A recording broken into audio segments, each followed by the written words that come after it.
రాష్ట్రంలో నిజమైన స్వతంత్రం వచ్చిందనే విషయాన్ని గుర్తు చేస్తా ఉన్నా.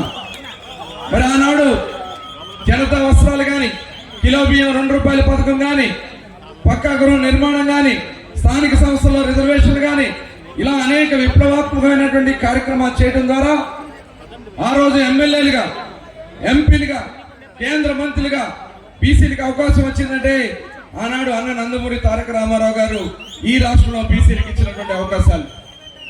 కానీ కాంగ్రెస్ పార్టీ ఎప్పుడు చూసినా బీసీలను అణిచేసే కార్యక్రమాలే జరిగినాయి. మనకి తోడుగా మన నాయకుడు నారా చంద్రబాబు నాయుడు గారు ఆదరణ స్కీమ్ తీసుకొచ్చిన, విదేశీ విద్య తీసుకొచ్చిన, ఫెడరేషన్స్ ద్వారా నిధులు ఇచ్చిన, ఆ రోజున కార్పొరేషన్ ద్వారా నిధులు ఇచ్చిన అది తెలుగుదేశం పార్టీతో సాధ్యం.